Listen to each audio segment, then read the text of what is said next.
வணக்கம். புதுவையில் பாரதிய ஜனதா கட்சி சார்பில் நடைபெற்ற முழு அடைப்பு போராட்டத்தினால் மக்களின் இயல்பு வாழ்க்கை பாதிக்கப்பட்டது.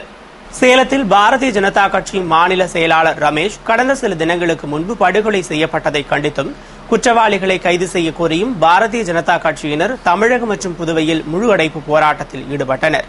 இந்த போராட்டத்திற்கு வணிகர்கள், பேருந்து உரிமையாளர்கள் உள்ளிட்ட அனைத்து தரப்பினரிடையே ஆதரவு திரட்டியிருந்த நிலையில் பெரும்பாலான கடைகள் அடைக்கப்பட்டிருந்தன. மேலும் தனியார் பேருந்துகள் ஓடவில்லை. ஆனால் அரசு பேருந்துகள் யாவும் போலீஸ் பாதுகாப்புடன் இயங்கியது.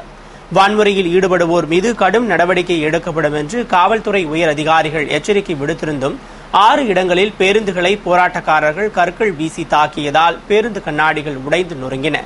பொதுமக்கள் நலன் கருதி ஆட்டோக்கள் ஓடின.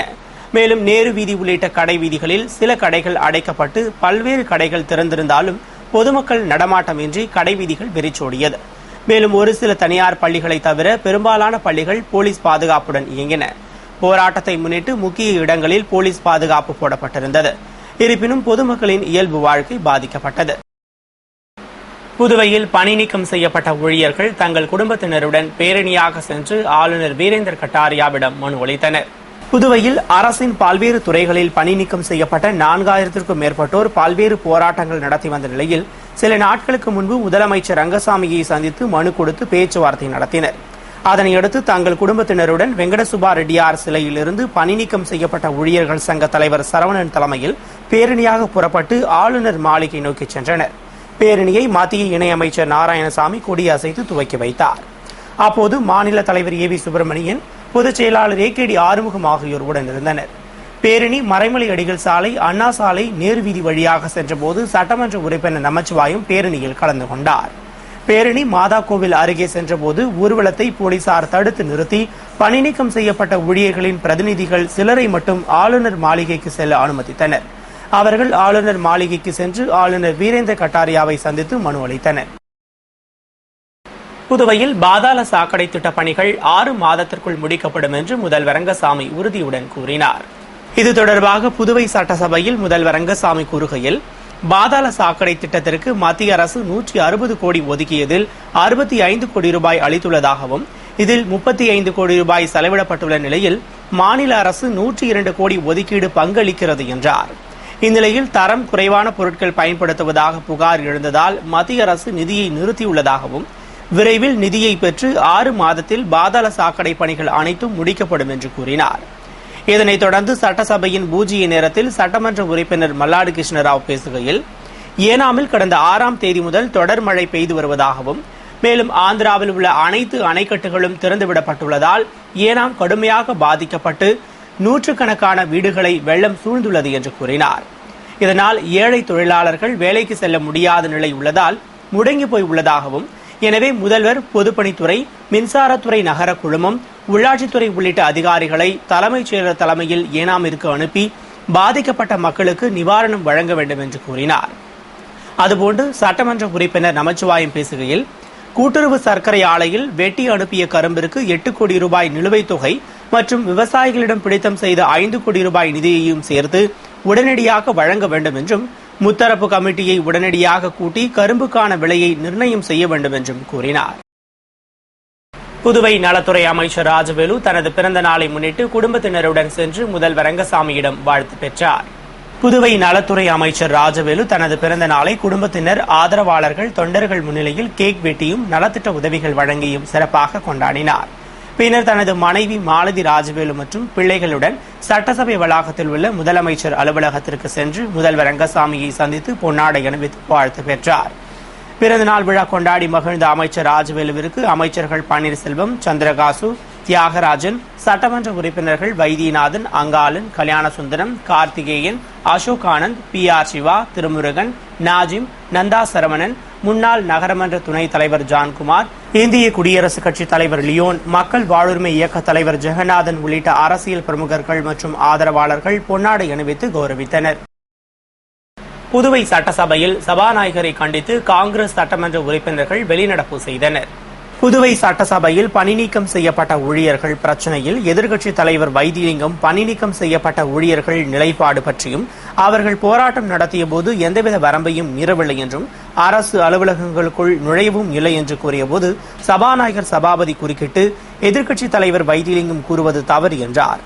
இதனால் சபாநாயகருக்கும் வைத்திலிங்கத்திற்கும் இடையே வாக்குவாதம் ஏற்பட்டது. ஒரு கட்டத்தில் வைத்திலிங்கம் சபாநாயகரை கண்டித்து வெளிநடப்பு செய்வதாக கூறி வெளியேறினார். அப்போது சபையில் இருந்த மற்ற காங்கிரஸ் சட்டமன்ற உறுப்பினர்களான வல்சராஜ், திருமுருகன் ஆகியோரும் வெளியேறினர். புதுவை ஆல்பா கல்வி குழும தலைவர் பாஷிங்கம் பிறந்த நாளை முன்னிட்டு மத்திய இணையமைச்சர் நாராயணசாமி மற்றும் அரசியல் பிரமுகர்கள் வாழ்த்து தெரிவித்தனர்.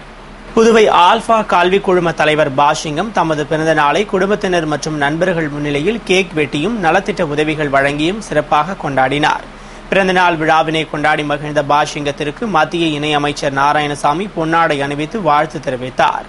அவரை தொடர்ந்து எதிர்க்கட்சித் தலைவர் வைத்திலிங்கம், மாநில தலைவர் ஏ.வி. சுப்பிரமணியன், சட்டமன்ற உறுப்பினர் தேனி ஜெயக்குமார், முன்னாள் அமைச்சர்கள் கந்தசாமி, ஏழுமலை, காந்திராஜ், முன்னாள் நகரமன்ற துணைத் தலைவர் திரு ஜான்குமார், காங்கிரஸ் பொதுச் செயலாளர் ஏ.கே.டி. ஆறுமுகம், முன்னாள் சட்டமன்ற உறுப்பினர்கள் விநாயகமூர்த்தி, ஜெயமூர்த்தி, இளைஞர் காங்கிரஸ் தலைவர் இளையராஜா உள்ளிட்டோர் வாழ்த்து தெரிவித்தனர். புதுவை தமிழ்ச்சங்கத்தில் நடைபெற்ற நூல் வெளியீட்டு விழாவில் அமைச்சர் ராஜவேலு பங்கேற்று நூலினை வெளியிட்டார். புதுவை தமிழ்ச்சங்கத்தில் தமிழ் பிரியன் என்கிற மணிகண்டன் எழுதிய எனை வெறுப்பவன் எனக்களித்த பரிசு என்ற நூல் வெளியீட்டு விழா நடைபெற்றது. அறம் பதிப்பகம் நிறுவனர் மற்றும் வெளியீட்டாளர் அற்புதராஜன் வரவேற்று பேசிய இவ்விழாவில் சிறப்பு விருந்தினராக அமைச்சர் ராஜவேலு கலந்து கொண்டு விழாவிற்கு தலைமை தாங்கி நூலினை வெளியிட்டார். தொடர்ந்து சட்டமன்ற உறுப்பினர் அங்காளன், முன்னாள் நகரமன்ற துணைத் தலைவர் ஜான்குமார், தேமுதிக பிரமுகர் தனசேகர், தமிழ்ச்சங்க தலைவர் முத்து ஆகியோர் வாழ்த்துரை வழங்கிய விழாவில் கவிஞர்கள் பாரதி பிரியன், ஹசீன் ஆகியோர் மதிப்புரையினையும், நூலாசிரியர் தமிழ் பிரியன் நன்றி உரையினையும் வழங்கினர். புதுவையில் சர்வாதிகார ஆட்சி நடைபெறுகிறது என்று பணிநீக்கம் செய்யப்பட்ட ஊழியர்களின் பேரணியை துவக்கி வைத்த மத்திய இணையமைச்சர் நாராயணசாமி பேசினார். புதுவையில் பணிநீக்கம் செய்யப்பட்ட ஊழியர்கள் பேரணியாக புறப்பட்டு ஆளுநரிடம் மனு அளிக்க சென்றனர். பேரணியை மத்திய இணையமைச்சர் நாராயணசாமி துவக்கி வைத்து பேசுகையில், புதுவையில் மக்கள் நலப்பணிகள் அனைத்தும் நிறுத்தப்பட்டு விட்டதாகவும், மேலும் ரங்கசாமி ஆட்சியில் தொழிற்சாலைகள் அனைத்தும் வேகமாக மூடப்பட்டு வருவதாக தெரிவித்த அவர், புதுவை மாநிலத்தின் நலன் மீதும் வளர்ச்சி மீதும் அக்கறை இல்லாமல் மத்திய அரசு நிதி தரவில்லை என்று முதல்வர் குறை கூறி வருவதாகவும், அவர் வீட்டுக் கதவை தட்டியா மத்திய அரசு நிதி தரும் என்று கேள்வி எழுப்பினார். சென்ற ஆண்டை விட 1000 கோடி ரூபாய் குறைத்து திட்ட நிதி ஒதுக்கீடு பெற்றதாகவும், வேலையை கொடுக்க வேண்டிய அவர் வேலையை பறித்துள்ளார் என்று குற்றம் சுமத்திய அவர், புதுவையை பொறுத்தவரை மக்களாட்சி நடக்கவில்லை, சர்வாதிகார ஆட்சி நடந்து வருகிறது என்றார். மேலும் பணி நீக்கம் செய்யப்பட்ட ஊழியர்கள் அனைவருக்கும் அவர் பணி வழங்க வேண்டும், இல்லையெனில் அவர் பதவியை ராஜினாமா செய்ய வேண்டும் என்று வலியுறுத்திய அவர், தொடர்ந்து பணி நீக்கம் செய்யப்பட்ட ஊழியர்களுக்கு வேலை வழங்கும் வரை ஊழியர்கள் ஜனநாயக ரீதியாக போராட வேண்டும் என்றும், அந்த போராட்டத்திற்கு காங்கிரஸ் உறுதுணையாக இருக்கும் என்றும் பேசினார். புதுவை பிரதேச காங்கிரஸ் கமிட்டி உறுப்பினரும் தொழிலதிபருமான சிவக்கொழுந்துவின் பிறந்த நாளை முன்னிட்டு முன்னாள் நகரமன்ற துணைத் தலைவர் ஜான்குமார் வாழ்த்து தெரிவித்தார். புதுவை பிரதேச காங்கிரஸ் கமிட்டி உறுப்பினர், லாஸ்பேட்டை தொகுதி காங்கிரஸ் பொறுப்பாளரும் சப்தகிரி குழும தலைவரும் தொழிலதிபருமான சிவக்கொழுந்து தனது பிறந்த நாளை உற்றார் உறவினர், ஆதரவாளர்கள், தொண்டர்கள், நண்பர்கள் முன்னிலையில் கேக் வெட்டியும் நலத்திட்ட உதவிகள் வழங்கியும் கோலாகலமாக கொண்டாடினார். பிறந்த நாளை கொண்டாடி மகிழ்ந்த சிவக்கொழுந்துவிற்கு முன்னாள் நகரமன்ற துணைத் தலைவர் திரு ஜான்குமார் பொன்னாடை அணிவித்து பூங்கொத்து கொடுத்து வாழ்த்து தெரிவித்தார். அவரை தொடர்ந்து ஆதரவாளர்கள் மற்றும் நண்பர்கள் வாழ்த்து தெரிவித்தனர். செவ்வாய் கிரகத்தை ஆராய இஸ்ரோ மேற்கொள்ளும் பயணம் மற்றும் ஆய்வுகள் பெருமைக்காக அல்ல, வியாபார நோக்கமே அதில் முன்னிருக்கிறது என்று இஸ்ரோ தலைவர் ராதாகிருஷ்ணன் கூறினார். இதுகுறித்து இஸ்ரோ தலைவர் ராதாகிருஷ்ணன் கூறுகையில், சிகப்பு கோள் என அழைக்கப்படும் செவ்வாய் கிரகத்தை ஆராய செயற்கைக்கோளை இஸ்ரோ அனுப்ப உள்ளது. இந்த ஆண்டு ஆகஸ்ட் மாதம் முதல் நவம்பர் மாதம் வரை எந்த தேதியிலாவது செவ்வாய் ஆராய்ச்சி பயணம் துவங்கும். PSLV ராக்கெட் மூலம் செயற்கைக்கோள் செவ்வாய் கிரகத்திற்கு ஏவப்படும். நவம்பர் மாதம் இந்த பயணம் துவங்கும் என எதிர்பார்க்கிறோம். ஏவிய நாளிலிருந்து 10 மாதங்கள் தொடர்ந்து பயணித்து 2014ஆம் ஆண்டு செப்டம்பர் மாதம் செவ்வாய் கிரகத்தை செயற்கைக்கோள் அடையும் என்றார். மேலும் இந்த செயற்கைக்கோளின் எடை 15 கிலோவாக இருக்கும். அதில் மேலும் 5 முக்கிய கருவிகளும் இருக்கும். புறப்பட்டு செல்லும் போது 1350 கிலோ எடையில் இருக்கும் செயற்கைக்கோள் தன் எடையை படிப்படியாக குறைத்து 15 கிலோ எடையுடன் செவ்வாய் கிரகத்தில் இறங்கும். பூமிக்கும் செவ்வாய் கிரகத்திற்கும் இடைப்பட்ட தூரம் மிக அதிகம் என்பதால் செயற்கைக்கோளுக்கும் பூமிக்கும் இடையேயான தகவல் தொடர்பு மற்றும் கட்டுப்பாட்டு நேரம் 20 நிமிடமாக இருக்கும். செவ்வாய் கிரக ஆய்வு பயணத்தில் அமெரிக்கா, ரஷ்யா, ஐரோப்பிய யூனியன், ஜப்பான், சீனாவுக்கு அடுத்தபடியாக 6வது நாடாக இந்தியா விளங்கும். இது பெருமைக்காக மேற்கொள்ளும் பயணம் அல்ல, வர்த்தக நோக்கத்திற்காக மேற்கொள்ளும் பயணம். எதிர்கால பொருளாதாரம், குடியேற்ற அம்சங்களை கருத்தில் கொண்டு மேற்கொள்ளும் பயணம் என்று கூறிய அவர், செவ்வாய் கிரகத்தை ஆய்வு செய்வதற்கான முயற்சி 18ஆம் நூற்றாண்டிலிருந்தே துவங்கிவிட்டது.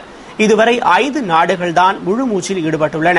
இப்போதுள்ள சூழ்நிலையில் செவ்வாய் கிரக ஆராய்ச்சி வெற்றி பெறுமானால் 20 அல்லது 30 ஆண்டுகளுக்கு பின் அங்கு மனிதர்கள் வாழலாம் என பேசப்படுவதாகவும் ராதாகிருஷ்ணன் கூறினார். புதுவையில் பாரதிய ஜனதா கட்சி சார்பில் நடைபெற்ற முழு அடைப்பு போராட்டத்தின் போது ஆர்ப்பாட்டத்தில் ஈடுபட்ட 200க்கும் மேற்பட்டோரை போலீசார் கைது செய்தனர்.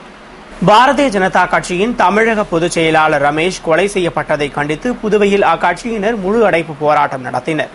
இதனை முன்னிட்டு இந்திரா காந்தி சிலை அருகே மாநில பொதுச் செயலாளர் சாமிநாதன் தலைமையில் திரண்ட கட்சி நிர்வாகிகள் ஊர்வலமாக பேருந்து நிலையம் நோக்கி சென்று பேருந்துகள் வெளியேறும் வாயிலில் கோஷமிட்டு ஆர்ப்பாட்டம் செய்தனர். அப்போது பாதுகாப்பு பணியில் ஈடுபட்டிருந்த போலீசார் சாமிநாதன் உள்பட 57 பேரை கைது செய்தனர். அதேபோன்று ராஜா திரையரங்கம் அருகே மாநில தலைவர் தாமோதரன் தலைமையில் ஆர்ப்பாட்டத்தில் ஈடுபட்ட 26 பேரையும், அண்ணா சாலையில் பேருந்து மீது கல்வீசிய பலரையும் போலீசார் கைது செய்தனர். அதேபோன்று காலாப்பட்டு, விளியனூரிலும் ஆர்ப்பாட்டம் செய்தவர்களை போலீசார் கைது செய்தனர்.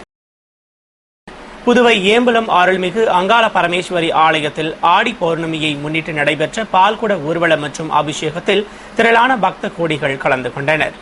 புதுவை நெட்டப்பாக்கம் கொம்யூன் ஏம்பலத்தில் எழுந்தருளி உள்ள அருள்மிகு ஸ்ரீ அங்காள பரமேஸ்வரி அம்மன் ஆலயத்தில் ஆடி மாத பௌர்ணமியை முன்னிட்டு பால்குட ஊர்வலம் மற்றும் அக்னி சட்டி எடுத்தல் நிகழ்ச்சி நடைபெற்றது. இதனை முன்னிட்டு அம்மனுக்கு சிறப்பு அபிஷேக ஆராதனையும், தொடர்ந்து முத்துமாரியம்மன் கோவிலிலிருந்து பால்குட ஊர்வலமும் நடைபெற்றது. பின்னர் விழாவில் பங்கேற்ற அனைவருக்கும் அன்னதானம் வழங்கப்பட்டது. விழாவில் முன்னாள் அமைச்சர் கந்தசாமி, காங்கிரஸ் மாநில செயலாளர் ராதாகிருஷ்ணன், முன்னாள் சட்டமன்ற உறுப்பினர் நீலகங்காதரன், செயற்குழு உறுப்பினர் கிருஷ்ணமூர்த்தி உள்பட முக்கிய பிரமுகர்களும் திரளான பக்த கோடிகளும் பங்கேற்று வழிபட்டனர்.